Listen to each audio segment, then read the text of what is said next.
The Necklace, a short story by Guy de Maupassant.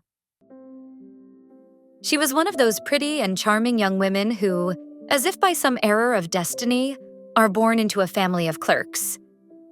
She had no dowry, no expectations, no means of being known, understood, loved, or married by a wealthy and distinguished man.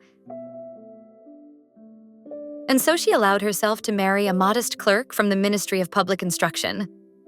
She dressed plainly, since she could not afford finery, but she was unhappy, like a woman who has fallen from her proper place. For women have neither caste nor rank. Beauty, grace, and charm serve them as birth and lineage. Their innate refinement, their instinct for elegance, and their quickness of mind form their only hierarchy, making the daughters of the people the equals of the greatest ladies. She suffered constantly, feeling she was born for every delicacy and every luxury. She suffered from the poverty of her dwelling, from the bareness of the walls, the worn chairs, the ugliness of the curtains. All these things, which another woman of her station would not even have noticed, tormented and angered her.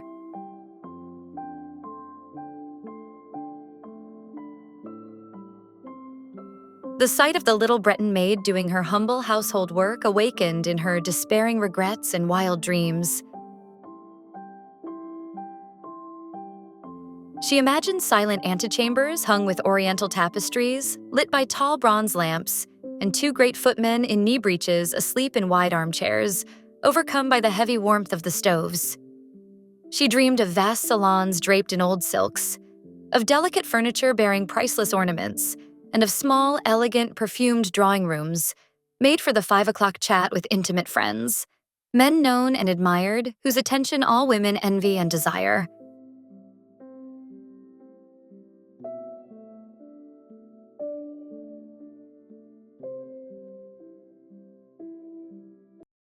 One evening, her husband came home in high spirits, holding a large envelope in his hand. He said, "Look, this is for you." She tore the paper eagerly and drew out a printed card which read, "The Minister of Public Instruction and Madame Georges Ramponneau request the honor of the presence of Monsieur and Madame Loisel at the evening reception to be held at the Ministry on Monday, January 18th.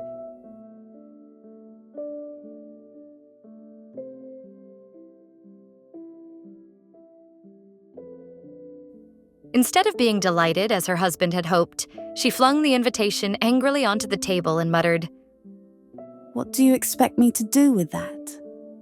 He replied, "But, my dear, I thought you'd be pleased. You never go out, and this is a wonderful opportunity. I had a great deal of trouble obtaining it. Everyone wants one. It's very exclusive, and not many are given to clerks. You'll see all the important people there."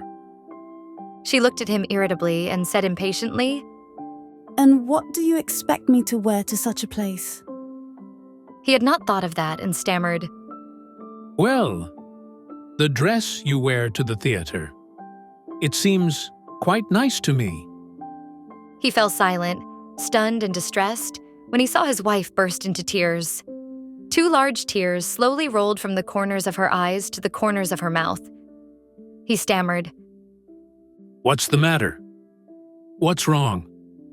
but with a violent effort she overcame her grief and replied calmly, wiping her wet cheeks, "Nothing. It's just that I have no dress, and therefore I can't go to that party. Give your invitation to some colleague whose wife is better dressed than I am." He was heartbroken. He began again, "Come now, Mathilde. How much would a suitable dress cost? Something you could wear again on other occasions? Something very simple?" She thought for a few seconds, making calculations and considering what sum she could ask for, without provoking an immediate refusal or an alarmed cry from the careful clerk. At last she answered hesitantly, "I don't know exactly, but I think I could manage with 400 francs. He turned pale, for that was precisely the amount he had set aside to buy a rifle and go hunting the following summer on the plains of Nanterre with friends who went there on Sundays to shoot larks. Still, he said, "Very well, I'll give you 400 francs. but make sure you get a pretty dress.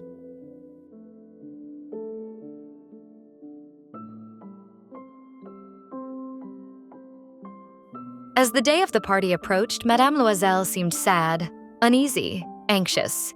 Yet her dress was ready. One evening, her husband said to her, "What's wrong? You've been acting strangely for 3 days." She replied, It bothers me not to have any jewelry, not a single stone to wear. I'll look miserable. I almost prefer not to go to the party. He answered, Wear natural flowers. They're very fashionable at this time of year. For 10 francs, you can get 2 or 3 magnificent roses. She was not convinced. No, there's nothing more humiliating than looking poor among rich women. But her husband exclaimed, How foolish you are. Go see your friend, Madame Forestier, and ask her to lend you some jewelry. You're close enough to her to do that. She cried out with joy. That's true. I never thought of it. The next day, she went to her friend's house and told her of her distress. Madame Forestier went to her mirrored wardrobe, took out a large jewel case, brought it over, opened it, and said to Madame Loisel, Choose, my dear. She first saw bracelets, then a pearl necklace, then a Venetian cross of gold and jewels of exquisite workmanship.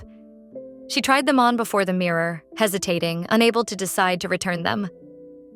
She kept asking, Don't you have anything else? Of course. Look around. I don't know what you'll like.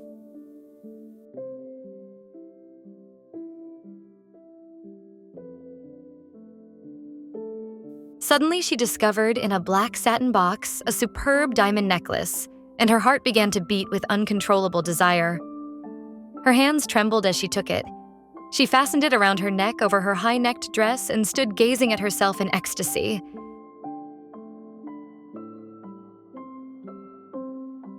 Then, hesitantly and anxiously, she asked, Could you lend me this? Just this? Of course. She threw her arms around her friend, kissed her passionately, and fled with her treasure. The day of the party arrived. Madame Loisel was a great success. She was the prettiest of them all. Elegant, graceful, smiling, and mad with joy. All the men looked at her, asked her name, sought introductions. All the members of the cabinet wanted to dance with her.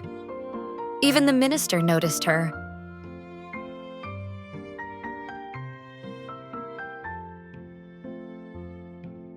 She danced with rapture, with passion, intoxicated with pleasure, thinking of nothing else. Nothing but the triumph of her beauty, the glory of her success, floating in a cloud of happiness made of admiration, desire, and that complete victory so sweet to a woman's heart.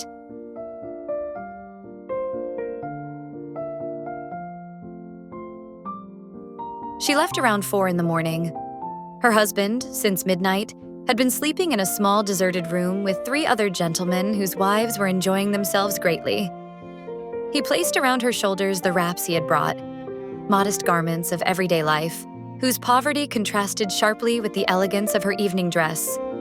She noticed this and wanted to flee, to avoid being seen by the other women wrapped in rich furs. Loisel stopped her. Wait, you'll catch cold outside. I'll call a cab.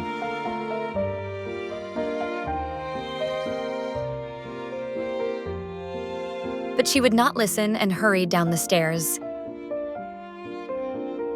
Outside, they found no carriage and began searching, calling after passing coachmen. They walked toward the Seine, shivering with cold and despair.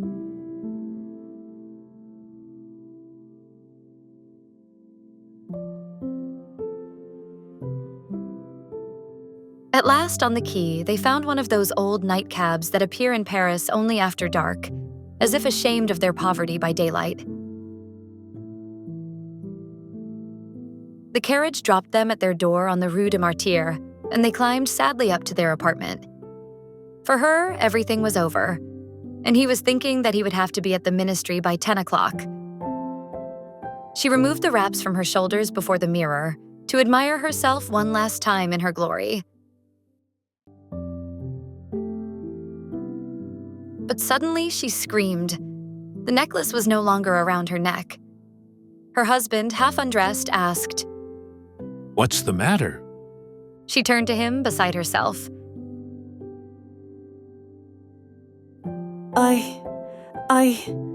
I no longer have Madame Forestier's necklace. He sprang up horrified. What? What are you saying? That's impossible. They searched in the folds of her dress, in the folds of her cloak, in her pockets. Everywhere. They found nothing. He asked, Are you sure you still had it when you left the ball? Yes, I felt it in the vestibule of the ministry. But if you had lost it in the street, we would have heard it fall. It must be in the cab. Yes, probably. Did you take the number? No. And didn't you notice it? No. They looked at each other in terror. At last, Loisel dressed again. He said, I'm going to retrace the entire route we walked and see if I can find it. And he left. She remained in her evening dress, unable to go to bed, collapsed in a chair, without fire, without thought. Her husband returned around 7 in the morning. He had found nothing. He went to the police, to the newspapers to offer a reward, to the cab companies, everywhere hope led him. She waited all day in the same state of dreadful anxiety. Loisel returned in the evening, pale and hollow-faced. He had discovered nothing. He said, We must write to your friend and tell her you broke the clasp of the necklace and are having it repaired. That will give us time to think. She wrote as he dictated. After a week, they had lost all hope, and Loisel, aged 5 years, declared, We must replace that necklace. The next day, they took the case that had held it and went to the jeweler whose name was inside. He consulted his records. I did not sell that necklace, madam. I must only have supplied the case. Then they went from jeweler to jeweler, looking for a similar necklace, consulting their memories, both sick with grief and anxiety.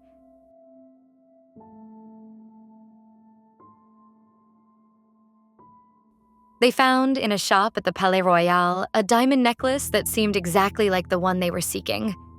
It was worth 40,000 francs. They could have it for 36,000. They begged the jeweler not to sell it for 3 days, and agreed that he would take it back for 34,000 if the original appeared before the end of February.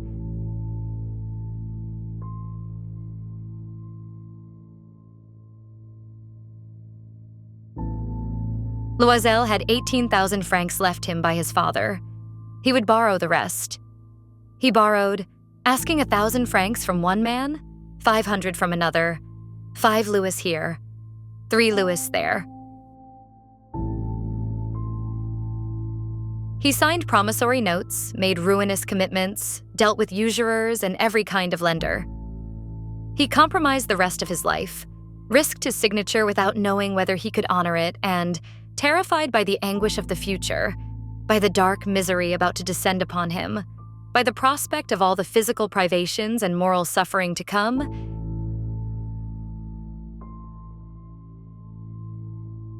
he went to fetch the new necklace, laying 36,000 francs on the jeweler's counter.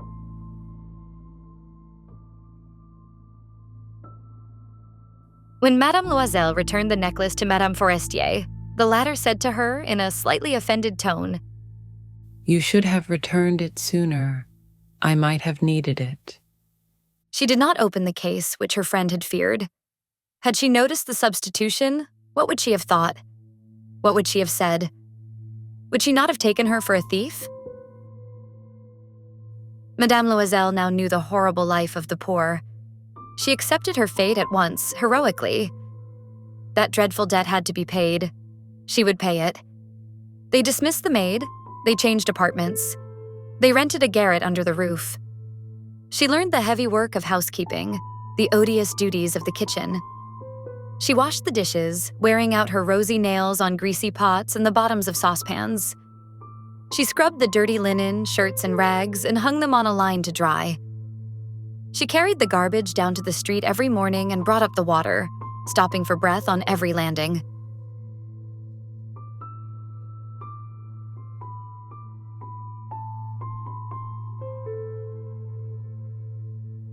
Dressed like a woman of the people, she went to the fruiterer, the grocer, the butcher, her basket on her arm, haggling, insulted, fighting over every miserable sou.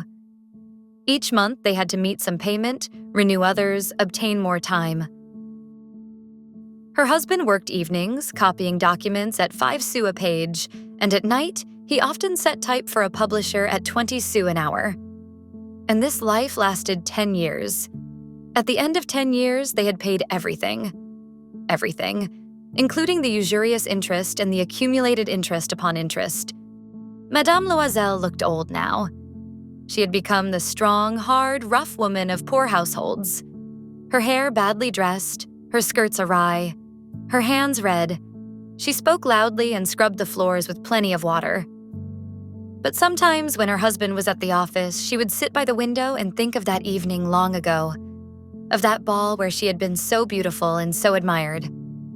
What would have happened if she had not lost that necklace? Who knows? Who knows? How strange and changeable life is. How little it takes to ruin or to save us.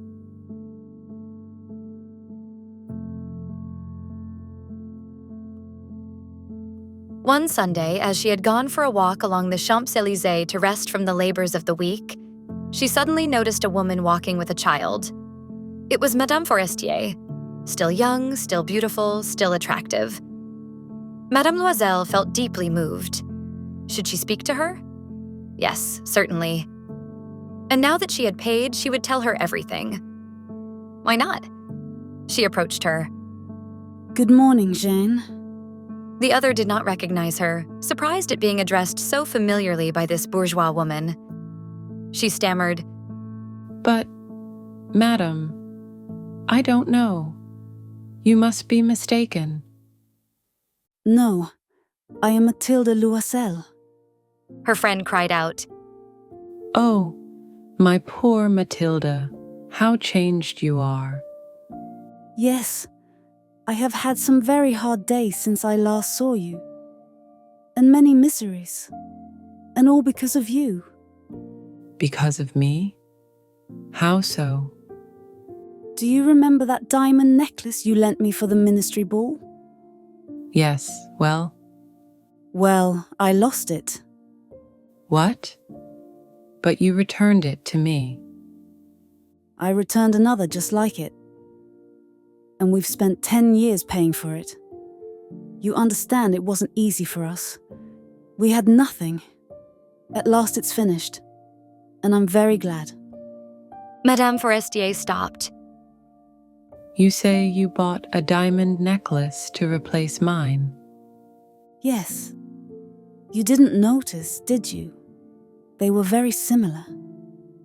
And she smiled with a proud, simple joy.